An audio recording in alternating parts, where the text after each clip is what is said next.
نور، ایک جگہ محمد کا نور کون لائے ویسا؟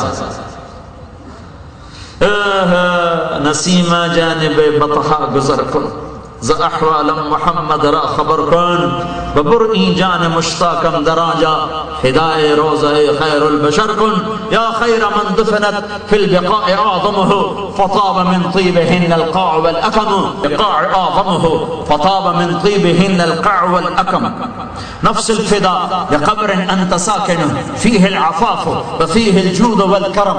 اور دو میں نے آپ کو مزید سنا دیے جو ابن کثیر کی تفسیر میں لکھے ہوئے ہیں، 4 شعر۔ ایک بدو آتا ہے، آپ دنیا سے جا چکے ہیں، عتبی رحمت اللہ علیہ قبر پر کچھ پڑھ رہے ہیں، وہ بدو اونٹنی کو بٹھاتا ہے اور قبر پہ آ کے کہتا ہے السلام علیکہ یا رسول اللہ، سلام کہتا ہے، پھر کہتا ہے یا رسول اللہ، آپ کے رب نے کہا ہے وَلَوْ أَنَّهُمْ إِذْ ظَلَمُوا أَنفُسَهُمْ جَاءُوكَ فَاسْتَغْفَرُوا اللَّهَ وَاسْتَغْفَرَ لَهُمُ الرَّسُولُ لَوَجَدُوا اللَّهَ تَوَّابًا رَحِيمًا۔ کہ اے میرے نبی، یہ اپنے پر ظلم کر کے آئیں، گناہ کر کے آئیں، اور پھر معافی مانگیں، اور تو سفارش کرے اور یہ معافی مانگے تو میں انہیں معاف کر دوں گا۔ یہ اس نے آیت پڑھی، پھر کہنے لگا میں جئتک مستغفرا لذنوبی، میں آپ کے پاس آیا ہوں اپنے گناہوں کو مانتا ہوں، معافی مانگتا ہوں، مستشفعا بک الی ربی، میں آپ کو اللہ کے دربار میں سفارشی بناتا ہوں کہ آپ کا رب میری بخشش کر دے۔ اور پھر وہ رونے لگا اور اس نے یہ 4 شعر پڑھے جس کا میں نے آپ کو پڑھ کے سنائے کہ اے وہ ذات جس کے قبر میں جانے سے اندر بھی پاک ہو گیا، باہر بھی پاک ہو گیا، اندر بھی خوشبو اور اوپر بھی خوشبو، پہاڑ بھی مہک اٹھے اور وادیاں بھی مہک گئیں، زمین کا تحت بھی اور فوق ہر طرف خوشبو پھیلی۔ میری جان قربان اس قبر پر جس میں آپ آرام کر رہے ہیں، آپ کے ساتھ آپ کا جود و کرم اسی طرح ہے جیسے دنیا میں تھا۔ میں آپ کے طفیل پل صراط پار کروں گا، اس کے بغیر نہیں کر سکتا۔ ہاں میں ابو بکر عمر کو بھی نہیں بھول سکتا، آپ پر اور ابو بکر پر اور عمر پر جب تک قلم کار کا قلم چلتا رہے میرا سلام آپ کو پہنچتا رہے۔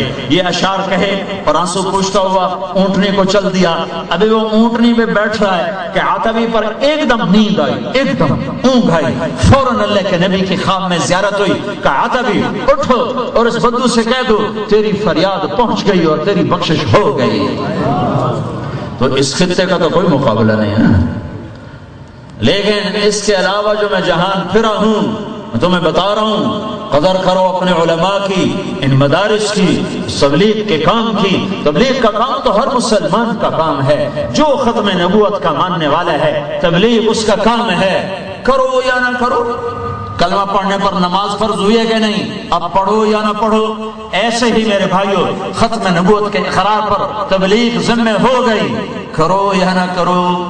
تو بہت بڑا مجمع آیا ہے، ہم ایک بہت بڑے عظیم آدمی کی یاد میں جمع ہوئے۔ بے شک ہر انسان دعا کا محتاج ہے، چاہے کتنا عظیم ہو۔ حضرت عمر جا رہے ہیں عمرے پر، یا رسول اللہ میں عمرے پہ جانا چاہتا ہوں۔ تو میرے نبی نے کہا پھر مجھے بھی دعاؤں میں یاد رکھنا، لا تنسانا فی دعائک یا اخی، میرے چھوٹے بھائی پھر مجھے بھی دعاؤں میں یاد رکھنا۔ تو جب اللہ کا نبی کہہ رہا ہے دعا میرے لیے کرنا، تو ہر انسان دعا کا محتاج ہے۔ بے شک ان کے لاکھوں شاگرد اور ان کا ساری دنیا میں علم کا سلسلہ، اس کے باوجود ہر مرنے والا وہ دعاؤں کا محتاج ہوتا ہے کہ اس کو جو بھی ہم پڑھتے ہیں اس کے لیے جاتا ہے اور اس کا درجہ بلند ہوتا ہے۔ اللہ نے کتنا فضل فرمایا کہ مرنے کے بعد بھی ایصال ثواب کے سلسلے جاری کر دیا۔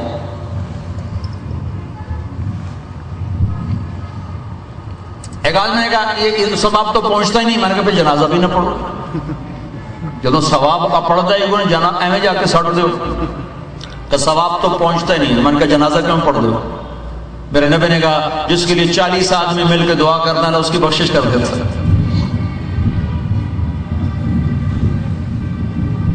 تو میرے بھائیو بہت بڑا مجمع جمع ہے، میں اور اکثر نوجوان میں ہاتھ جوڑتا ہوں، میں محنت کرتا ہوں، آج توبہ کرو اللہ کے دربار میں۔ اللہ روٹھا ہوا ہے، ہمارے ملک کے حالات بتاتے ہیں کہ اللہ روٹھا ہوا ہے، ہمیں توبہ کی ضرورت ہے، ہمیں اللہ کو منانے کی ضرورت ہے۔ میں آپ کی منت کرتا ہوں کہ اللہ کے دربار میں جھکو اور توبہ کرو، اپنے عیب دیکھو، اور ناچنے والی کو بھی اپنے سے اچھا سمجھو کہ پتہ نہیں کب توبہ کر۔ میں تمہیں اپنا سناتا ہوں، اپنا مجھے یاد نہیں میں کہاں تھا، سامنے ٹی وی چل رہا تھا اور اس پر جنید جمشید ناچ رہا تھا، اور اس کے پیچھے میں اس وقت نہیں جانتا تھا کہ یہ جنید جمشید ہے، ایک نوجوان خوبصورت ناچ رہا، اس کے چاروں طرف لڑکیاں ناچ رہی، تو مجھے بدگمانی ہوئی کہ اس کو تو ہدایت نہیں مل سکتی، اس کو تو ہدایت نہیں مل سکتی، یہ اتنی تباہی پھیلا رہا ہے، یہ ناچ رہا ہے، اس کے ساتھ لڑکیاں ناچ رہی، اس کو دیکھ کر کتنے نوجوان گمراہ ہو رہے ہیں۔ میری اس بدگمانی پہ 6 مہینے نہیں گزرے تھے، 1997 کی بات بتا رہا ہوں کہ اللہ نے میں اس کو جانتا نہیں، مجھے ایک آدمی نے کہا یہ آپ کو ایک گلوکار سے ملانا ہے، پاکستان کا بڑا مشہور گلوکار ہے، اور اللہ نے اس کو مجھ تک پہنچایا، مجھے اس تک پہنچا۔ میں کراچی گیا ہوا تھا، وہاں ملاقات ہوتی ہے، میں ان سے پوچھتا ہوں آپ کا کیا نام ہے؟ کہا جی میرا نام جنید ہے۔ میں نے کہا کیا کرتے ہو؟ کہا جی میرا موسیقی سے تعلق ہے۔ میں نے کہا گاتے ہو کہ بجاتے ہو؟ کہا میں گاتا ہوں۔ پھر مجھ سے کہنے لگا آپ نے دل دل پاکستان سنا ہے؟ میں نے کہا بسوں کے پیچھے لکھا ہوا دیکھا ہے۔ کہنے لگا وہ میں نے گایا ہے۔ میں نے کہا اچھا ٹھیک، یہ پہلا تعارف تھا، وہ میں نے گایا ہے۔ اور پھر 6 سال بعد وہ آدمی اللہ کے نبی کے ممبر پر بیٹھ کے دعوت دے رہا ہے، جس کو میں کہہ رہا تھا اس سے ہدایت نہیں مل سکتی، اور یہ تو گمراہ ترین آدمی ہے۔ اللہ تعالیٰ نے ہدایت اللہ دیتا ہے، میرے ہاتھ میں ہوتا تو میرا سارا خاندان پہلے دین پہ ہوتا۔ سبب جس کو چاہے بنا لے، جس کو چاہے بنا لے۔ مجھے بدگمانی ہوئی تھی، اللہ نے مجھے ذریعہ بنایا، تو کسی ناچنے والے کو بھی برا نہ سمجھو، کسی ناچنے والے کو بھی برا نہ سمجھو، کسی سود خور شرابی جواری چور ڈاکو کو بھی برا نہ سمجھو، پتہ نہیں کب توبہ کر لے اور وہ اللہ کا بن جائے، اور میں اس کو برا سمجھ کے اللہ کے پکڑ میں آ جاؤں۔ کون ہے تو میرے بندوں پہ انگلی اٹھانے والا، میرے بندوں پہ زبان کھولنے والا؟ حساب میں نے تیرے حوالے کیا ہے، میرے اللہ کے حوالے ہے۔ تو میرے بھائیوں، اللہ کی ناراضگی کو رضا میں بدلنے کے لیے ضرورت ہے کہ ہم توبہ کریں۔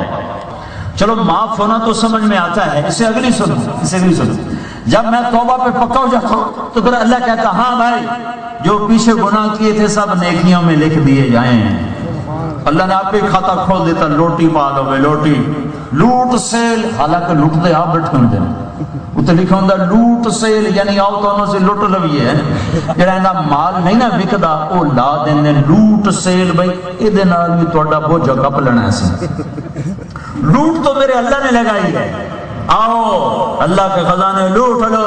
100 سال کے گناہ کیے، پھر تم نے معافی مانگی، پھر تم پکے ہو گئے، تو لگا ہاں بھائی جتنے گناہ کیے تھے نیکیاں، فَأُولَئِكَ يُبَدِّلُ اللَّهُ سَيِّئَاتِهِمْ حَسَنَاتٍ، گناہ کے نیکیاں لکھو۔ تو کہنے والا کہتا ہے یا اللہ یہ کیا؟ وَكَانَ اللَّهُ غَفُورًا رَحِيمًا، میں ہوں جو غفور الرحیم، میں نے تو یہ کرنا ہے، گناہ کے بدلے بھی نیکیاں لکھو۔ ایک فلمی اداکار تھا، اس نے اللہ کے فضل سے بہت سنے توبہ کی، تو وہ ایک دن مجھ سے کہنے لگا، اس کے 4 مہینے بھی لگ گئے، بیرون ملکوں کے سفر بھی ہو گئے، مجھ سے کہنے لگا اللہ کے فضل سے میری نیکیاں تم سے زیادہ ہیں۔ کہنے کا پتہ کیوں؟ میں نے کہا کیوں؟ کہنے کا میرے گناہ بہت زیادہ ہیں، وہ انشاءاللہ سب نیکیوں میں بدل گئے، لہذا میری نیکیاں تم سے زیادہ ہوتی۔ تو اللہ نے لوٹ سیل تو اللہ نے لگائی ہوئی، تو اللہ کے خزانوں کو لوٹنے کا موقع ہے زندگی کے سانس، جب تک سانس باقی ہے لوٹ ہے۔ پتہ نہیں اللہ کی رحمت کب متوجہ ہو جائے۔ یہ اللہ دنیا کا بادشاہ نہیں ہے کہ کہے گا ہاں بھائی تو بڑا بہت کچھ کر رہا ہوں میں تمہیں معاف نہیں کرنا، وہ کہتا آ جا پھر آ جا پھر آ جا پھر آ جا پھر آ جا، آتا رہے میں معاف کرتا رہوں۔ تو توبہ سب نے کر لیا بھائی، پکی پکی۔